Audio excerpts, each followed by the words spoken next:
Delvigno të kërkojnë, japin 300 Napoleon. Dhe përgjigje këtij nuk së saliu për zorë, ai nuk ishte zoragji. Pse e them këtë? E them këtë nisur nga fakti që ai kishte mundësi që të bëjë një nga më të pasurit e Vlorës, se në 12-ën Ismail Qemali jo rastisht atë e bëri komandant të sigurisë publike, është komandant i parë i sigurisë publike në shtetin e parë. Dhe anatemuar që pse merr njerëz pa shkollë, ai tha unë e marta se i njoh besikërinë dhe trimërinë. Nuk më duhet shkollë. Dhe po të ishte ai i këtij kallëpi, siç shkruajnë këta kalem xhitë, e atyre pjesës belerëve që shitën Shqipërinë për pasuri, dhe jo si Ismail Qemali e Abdul Farashi që shitën pasurinë për Shqipërinë, ai të paktën do kishte gjysmën e Vlorës kapital. Do kishte ulli, do kishte toka, do kishte edhe shtëpi të mirë. Dhe ai ka vdekur në mjerin të plot mbasi erdhi zogu, në një shtëpi me 10 metra katror, i ka vdek 2 djemë se s'kishën buktanin, një i ka vdek 9 dhe një 13 vjeç, dhe nuk la asnjë lloj pasurie. 2 pasuri la gjyshim. Pati, vetëm 2. Pati zemrën që e mori me vete, dhe la 2 fekun në mur, që ta zbrase i biri me atë frym patriotike dhe trimërie si që bëri babajti. Këto 2 pasuri pati, e zemrën dhe 2 fekun. Të tjerat janë pallavra. Shumë një nga anatemusit më të egër të gjyshit është e Qerembe Vlora. Tani, shtrohet pyetja. Në cilin kohë, në cilin moment të historisë e Qerembe Vlora ka qenë krahun e popullit, kundërshtar i Ismail Qemalit. Në luftën e Vlorës është dënuar me vdekje nga populli i Vlorës si një nga bashkëpunëtorët më të ngushtë të pushtuesve italianë. Me ardhjen e fashizmit është nga ata që bekuan Viktor Emanuelin. Me qeverinë e Krujës është ministër, edhe me gjermanët është ministër kur 600 djemë të Vlorës, burra dhe gra, qoheshin kampet e Matauzit. Dhe iku duke marrë poshtë këpucëve baltën e atë si tradhtar. Ndërsa Salim Murati ishte jo vetëm patriot dhe adetar, po ishte edhe një burr qelibar. Ka karakteri. E di ku është diferenca? Tani nuk mund të flasim njerëzit kanë vdekur, historia ka shkuar me ta, por një pjesë prej tyre lën kujtime, siç e Qerembe Vlora la, dhe kujtimet e tij u kthyen pastaj në kod për Tiranën që sa një atë kohë, ndërsa nga gjyshi juaj nuk ka pasur kujtime, ka pasur këngë, po këngë duhet i mbledh dikush. Kështu që kjo është një gjë e mirë që përballja bëhet edhe mbas shumë kohë mbas vdekjes, përballja bëhet me libra. Unë e kam thënë se ka diçka që kur flet për njeriu tënd është edhe pak e vështirë. Se duke sikur mburrësh. Po kur ja për shembull ky dokumenti këtu është letër e Fejzia Lizotit që ja bën Luiq Gurakuqit në 21-shin, mbas luftës Vlorës. Dhe thot, në viset të Toskërisë, nga Salim Vranishi dhe të tjerë, është formuar komiteti Dora Zez. Ky komitet filloi të ndaloj buqërit të mos u japin të drejta të zotërve dhe të mos njohin zotrimin e tyre. Kjo vepër filloi me çifliqet e Surja Bejvlorës. Surja ishte babai e Qeremit. Dhe këta ishin gjakpirësit e popullit. Ky takëm që gjithmonë e shitën Shqipërinë për karrike dhe për çifliqe. Ky lloj belerësh, ndërsa beler si Ismail Qemali, si Sulejman Delvina e Abdul Farashi me shok janë në panteonin e shqiptarizmës. Se nuk bën pazare me fatet e atë dheut. Dhe këto dokumenta flasin qartë. Pa folur, më thuaj një këngë që i ka kënduar populli e Qerembe Vlorës, një këngë. Jo, bëri librin vetë ai. Ai e ka bërë librin, janë kujtime që i shkroi në emigracion, 40 vjet më pas i ka bërë, kupton? Por ai në të rrjetat e historisë ka qenë kundër drejtimit që ka marrë lëvizja patriotike në Shqipëri në tëra faza. Ai ishte nipi Ismail Qemali dhe ishte kundërshtar. Ishte një Hamza siç ishte Hamza i nipi i Skënderbeut, këta ishin Hamzat e Ismail Qemalit. Tani unë do të them diçka, që e kam thënë dhe dua ta them edhe këtu. Ka dy lloj patriotësh, Rudina. Ka patriot me kohë plot dhe me kohë pjesme, partaj. Ka pas patriot, do të them një shembull, të marrim Qazim Koculi. Qazim Koculi është një figurë me një të kaluar shumë breslënse dhe patriotike.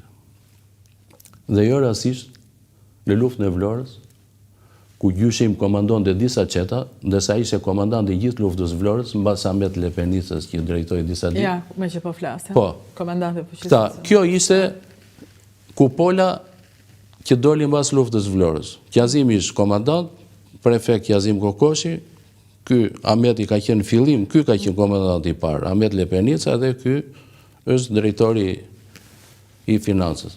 Dhe këta i bëjnë propozim për gradimin e Salim Muradit.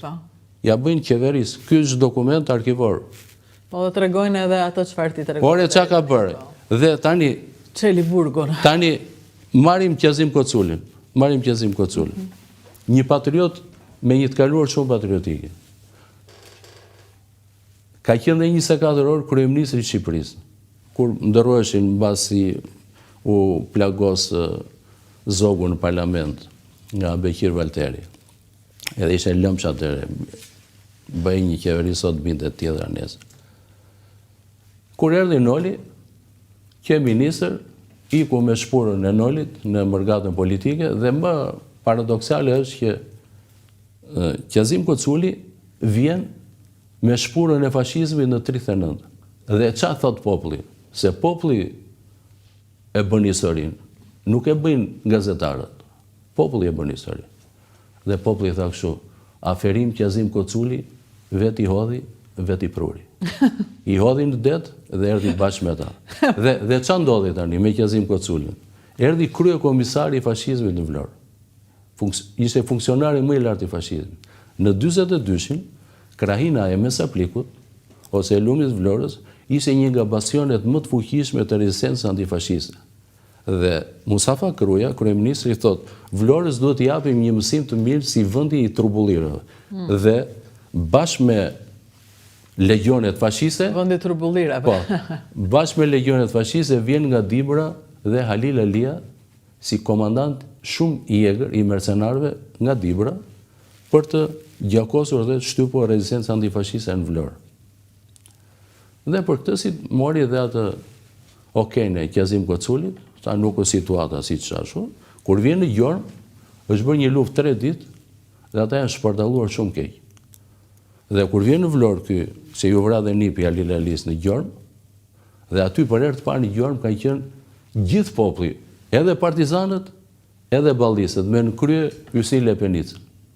Yusrin Lepenica ishe nga ato figurat të ballit, nga të rrallat, mund të themi, që e ka zbrazur armën kundër fashizmi, edhe atë që i zbërda i 20-ën, Yusrin Lepenica. Fundi ti prap, nuk pavarësisht nga historiografia komuniste, fundit atë e bravo fashizmi. Në Garot Gjirokas, edhe për mua është një figurë e nderuar.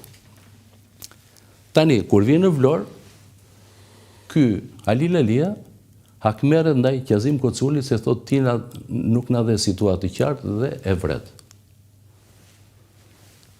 Në kujtimet e disa njerëzve të shkolluar të asaj kohe, janë lënë dhe këto shënime i do t'i citojnë tani.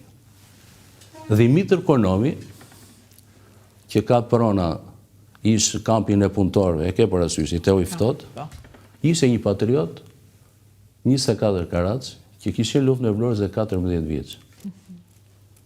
Dhe ishe i vetmi që shoqëroi trupin e Qazim Koculit me atë karrocën e komunales për ta varrosur.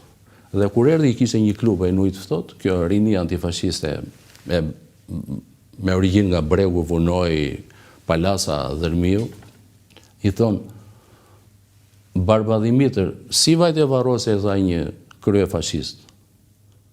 Ti e patriotit. Edhe ai ju dha një përgjigje emblematike, thotë që dëgjoni.